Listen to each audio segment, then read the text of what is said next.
कुंठा से ग्रसित हमारे यहाँ के नेताओं का हाल कुछ ऐसा है कि वो भारत के वीर सपूतों को भी गद्दार बताने में लगे हुए हैं। और कुछ ऐसा ही किया रामजी लाल सुमन ने, जो कि सपा के सांसद हैं, और उनका बयान आता है कि राणा सांगा वो गद्दार थे, जिसके बाद पूरे भारत में इस बात की आलोचना शुरू हो जाती है। और आलोचना हो भी क्यों ना, वो वीर जिसने भारत की धरा को गुलामी से बचाने के लिए अपने शरीर पे 100 से अधिक जख्म खाए हो, वो वीर जिसका एक आंख जो है उसमें तीर लगा हो, उसके बाद भी वो लड़ाई लड़ रहा हो, वो वीर जिसका एक हाथ कट गया हो, उसके बाद भी उसने बाबर के सामने घुटने नहीं टेके, उस इंसान को अगर कोई गद्दार बताए तो बिल्कुल बिल्कुल इसके ऊपर सवाल पूछा जाना चाहिए। पूरी जानकारी आपको बताऊंगा, और जिस तरीके से उन्होंने राणा सांगा को गद्दार बताया उसकी पूरी हिस्ट्री बताऊंगा, और साहब को यह भी बता दूंगा कि अगर आप इस तरीके का कुछ भी बात बोल रहे हैं तो वो कितना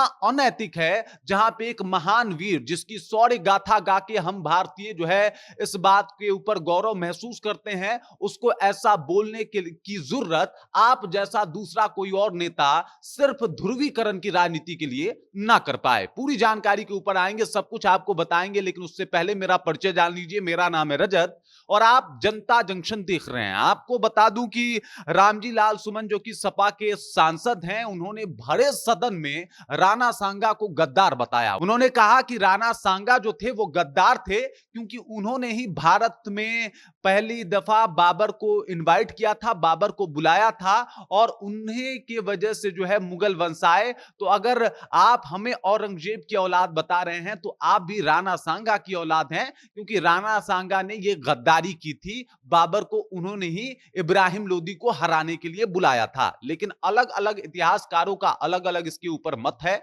सिर्फ बाबरनामा पढ़ के ये जनाब आके कुछ भी बोलने लग गए। लेकिन अगर बाबरनामे की भी बात की जाए तो बाबरनामा में बाबर के द्वारा लिखित हुई उस पुस्तक में साफ तौर पे ये लिखा गया है कि भाई साहब, जो राणा सांगा थे वो एक बहादुर थे, वीर थे, और उनके जैसा योद्धा उन्होंने पहले भारत में किसी को देखा ही नहीं था। लेकिन मजे की बात यह है कि ये कुछ बाबर की तारीफ करने वाले लोग ये तक भूल गए कि जिस बाबर ने राणा सांगा की तारीफ अपने खिताब में की थी, उस राणा सांगा को आप गद्दार बता रहे हैं। आपको बता दूं कि कई सारे इतिहासकार हैं और बाबर के इनविटेशन को लेके कई सारे मत भी हैं। आपको बता दूं कि दौलत खान लोदी ने बाबर को बुलाया था। पहले एनसीईआरटी के बुक में, यानी जो पुराने बुक होते थे, उसमें यह पढ़ाया जाता था। उसमें एक संभावना दी गई थी कि हो सकता है कि वहां पे राणा सांगा ने भी उनको इनविटेशन दिया हो, लेकिन इसका कोई प्रमाण नहीं मिलता। लेकिन वही दौलत खान लोदी की अगर बात की जाए तो उसने बाबर को बुलाया था, इनविटेशन दिया था। उसके बाद अगर बात किया जाए तो बाबर ने खुद राणा सांगा से संपर्क किया था। ये भारत के दो इतिहासकार हैं, पहले हैं जीएन शर्मा, दूसरे हैं गौरी शंकर ओझा, और दोनों ही काफी अव्वल दर्जे के इतिहासकार हैं। लेकिन मजे की बात यह है, और भारत की विडंबना देखिए, कि ये अपने इतिहासकारों से ज्यादा मुगल के इतिहासकारों के ऊपर भरोसा करते हैं और बाबरनामा में लिखी हुई सभी बातों को मानते हैं, बल्कि अपने यहाँ के बड़े बड़े इतिहासकारों को ये नकार देते हैं। वहीं एक और इतिहासकार है, उन्होंने साफ तौर पे लिख दिया है कि राणा सांगा ने नहीं बुलाया था बाबर को, और उसके बाद भी बाबर को लेके जिस तरीके का लांछन और जिन शब्दों का प्रयोग किया है सपा के सांसद ने, इसकी कड़ी आलोचना होनी भी चाहिए। आपको बता दूं, भारत के अलग अलग जगहों पे कड़ी तरीके से इसके ऊपर प्रतिक्रिया भी आई है। बिहार से भी आनंद मोहन सिंह ने साफ तौर पे कहा है कि इसको लेके उनको माफी मांगना चाहिए। करनी सेना ने तो एकदम से मोर्चा खोल दिया है।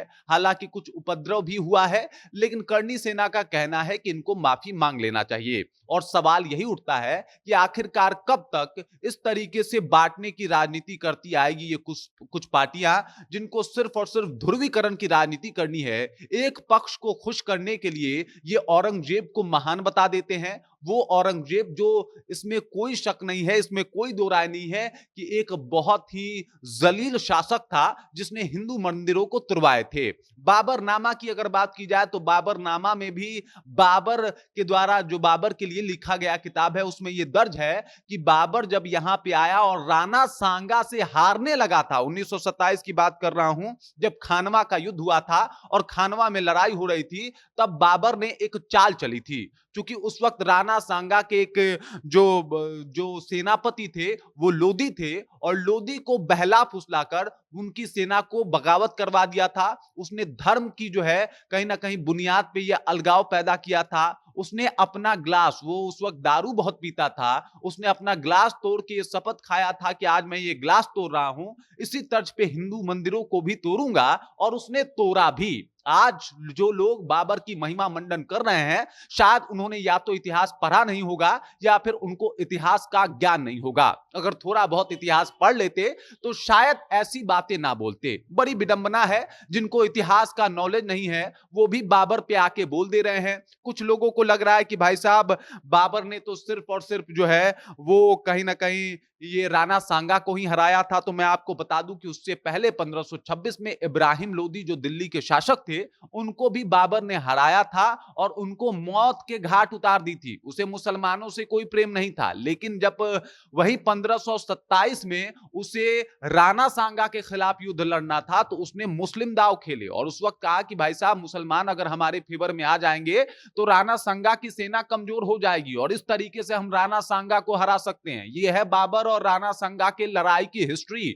अगर किसी नेता को या फिर किसी ऐसे जुमलेबाज को यह पता ना हो तो हिस्ट्री जो है वो जाके पढ़े, और कम से कम अगर बाबर नामा ही पढ़ के बोल रहा है तो ठीक से पढ़े, जहां पे बाबर ने ये खुद कहा कि मैंने ग्लास की बोतलें तोड़ दी, मैंने शराब की बोतलें तोड़ दी, शराब का वो जो पैमाना था उसे तोड़ दिया, और उसे तोड़ने के बाद मैंने ये कसम खाई थी कि भाई साहब मुसलमानों के लिए काम करूंगा और हिंदुओं के साथ जो है वो मैं कोई वो जो है वो थोड़ा भी प्यार और मोहब्बत नहीं रखने वाला। और आपको ये भी बता दूं, जब 1527 में राणा सांगा की सेना हार गई थी, चूंकि उनका सेनापति ने उनके साथ गद्दारी कर दिया था, तब यही बाबर उन राजपूत और हिंदुओं के सर का एक पिलर खड़ा करवाया था और पिलर खड़ा करवा के बोला था कि भाई साहब ये प्रतीक चिन्ह है इन राजपूतों का और इन हिंदुओं के हार का। ये भी बाबर नामे में दर्ज है, इसे भी जाके पढ़ लेने की आवश्यकता है। और ऐसे क्रूर, ऐसे बेगैरत शासक को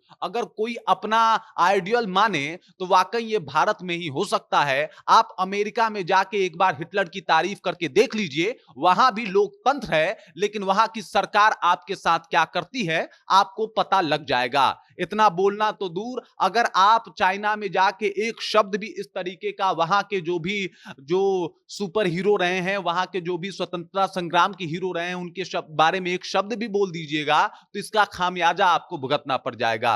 रसिया में भी जाके अगर आप उनके योद्धाओं के बारे में कुछ कहिएगा तो आपके ऊपर देशद्रोह का मुकदमा जो है वो दर्ज कर लिया जाएगा। ये भारत के लोकतंत्र की खूबसूरती है, जहां पे आप आके कुछ भी बोले जा रहे हैं, राणा सांगा को गद्दार ठहरा दे रहे हैं, इनके समर्थन करने वाले लोग भी खड़े हो जा रहे हैं, और यहां की सरकार फिर भी कह रही है कि ऐसी बात नहीं बोली जानी चाहिए और इसके लिए बस एक माफी मांग ले। बाकी इस खबर को लेके, इस जानकारी को लेके और जो मैंने फैक्ट्स बताए, ये बिल्कुल हर एक किताब में आपको मिल जाएगा, बाबरनामे में मिल जाएगा, जो जीएन शर्मा का इतिहास है, गौरी शंकर ओझा का इतिहास है, उन सब जगह पे आपको मिल जाएगा। बाकी इस खबर, इस जानकारी को लेके और वीर राणा सांगा को लेके आप क्या सोचते हैं, आपके जहन में क्या कुछ चल रहा है, कृपया कमेंट कीजिए और अपना विचार हम तक पहुंचा दीजिए। बाकी आप देख रहे हैं जनता जंक्शन और मेरा नाम रजत है।